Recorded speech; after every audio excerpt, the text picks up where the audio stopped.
Halo semuanya, balik lagi bareng aku. Di sini siapa nih yang udah kangen dengerin suaraku? Oh ya, maaf banget akhir-akhir ini aku telat upload. Lagi sibuk banget soalnya. Maklum momen lebaran kayak gini, selain banyak saudara yang dari jauh pada datang ke sini, aku juga sibuk liburan bareng keluarga. Soalnya kapan lagi kan aku bisa kumpul bareng keluarga yang dari jauh. Oh ya, aku sampai lupa. Aku mewakili seluruh tim dari channel Angtutin ini mengucapkan minal aizin ya buat semuanya. Mohon maaf kalau aku ada salah-salah ya teman-teman. Hah? Gak telat ya? Ya udah gak apa-apa deh, saling memaafkan mah, gak ada kata telat. Duh, banyak ngomong banget ya aku. Oke, langsung aja deh ke ceritanya. Ini ceritanya tentang keluarga bahagia dan dua kakak beradik yang bernama Riza dan Reza yang menunggu sosok ibu yang tak kunjung kembali. Pokoknya lumayan sedih deh menurut aku. Oke, langsung aja deh ke ceritanya ya. Ibu yang tak kunjung kembali, by Ira Ami Maharani. Di suatu perkampungan, hiduplah keluarga kecil. Keluarga yang kata orang-orang, mereka keluarga bahagia pada saat itu. Pak Tono dan Ibu Tini. Merekalah yang dimaksud oleh orang-orang masa itu. Mereka mempunyai dua orang anak yang bernama Reza dan Riza. Reza merupakan anak sulung yang mempunyai keberanian dan mandiri dalam hal apapun. Ia selalu mendapatkan kasih sayang dari kedua orang tuanya. Meskipun begitu, tidak membuatnya menjadi anak yang manja dan bergantung pada orang tuanya.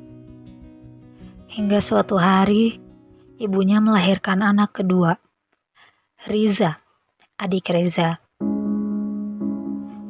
Namun setelah melahirkan, ibunya mengalami sakit keras dan mengharuskan ayahnya untuk membawa ke rumah sakit. Sekian lama dirawat di rumah sakit, nyawa Bu Tini tidak bisa diselamatkan. Hal itu membuat Reza dan ayahnya terpukul atas kepergian istri sekaligus ibu bagi anak-anaknya. Bu Tini meninggal pada saat Reza berusia 3 bulan.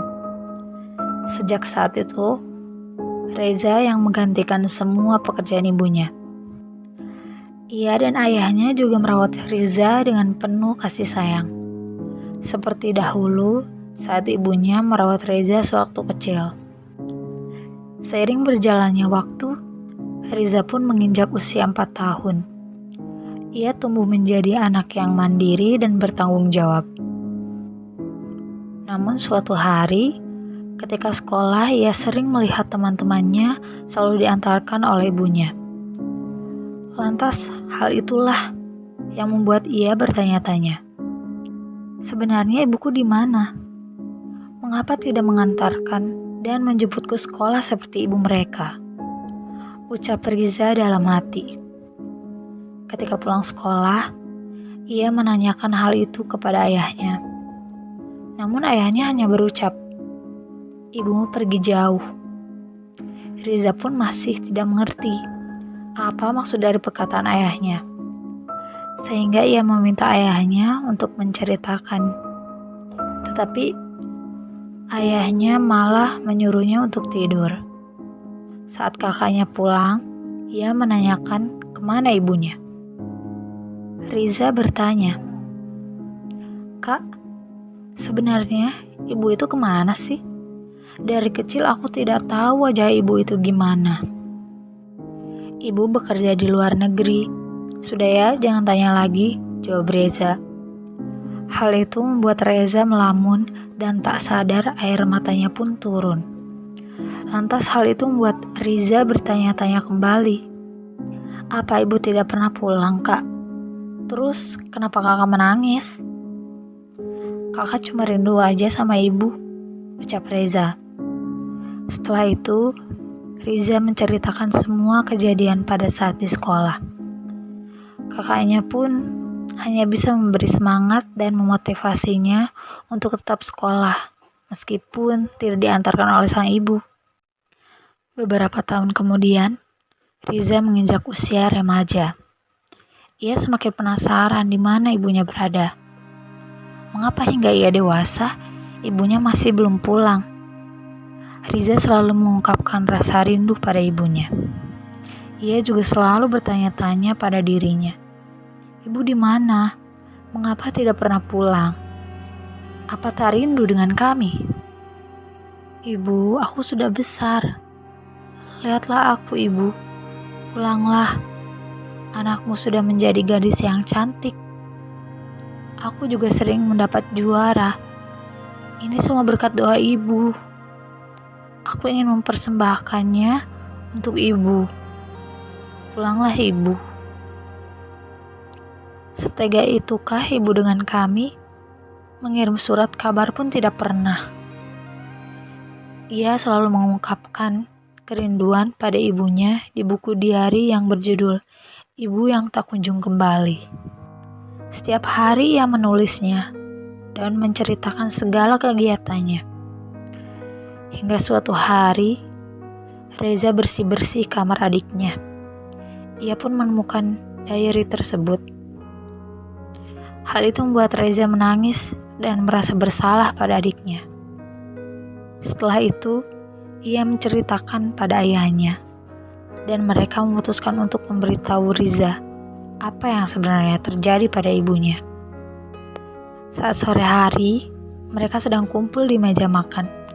Kemudian sang ayah memulai percakapan. Riza, ayah dan kakakmu sebelumnya minta maaf karena telah menyembunyikan ini semua dari kamu. Ini bukan kemauan kami, tapi ini kemauan ibumu, ucap ayah. Riza pun bingung dan bertanya-tanya, apa maksud perkataan ayah? Kenapa kakak dan ayah meminta maaf padaku? Sang ayah pun menjelaskannya. Ibumu sudah meninggal ketika kamu berusia 3 bulan. Setelah melahirkanmu, ibumu mengalami sakit-sakitan. Beliau koma setelah melahirkanmu. Mendengar cerita tersebut membuat air mata Riza mengalir deras. Rasa rindu pada ibunya selama ini ia pendam, namun ternyata ia tak akan bisa bertemu ibunya kembali. Ia juga merasa bersalah pada ayah dan kakaknya, sebab karena ibunya meninggal. Akan tapi ayah dan kakaknya pun menguatkannya dan menjelaskan padanya bahwa ini semua sudah takdir yang tak bisa dihindari oleh manusia. Keesokan harinya, Riza dan keluarganya berziarah ke makam ibunya. Riza mengungkap rasa rindunya selama 16 tahun yang ia pendam. Ia juga berjanji pada ibunya untuk tetap semangat dalam hal apapun. Ia juga berterima kasih pada ayah dan kakaknya yang telah merawatnya dengan tulus dan penuh kasih sayang. Sejak saat itu, Riza tumbuh dewasa.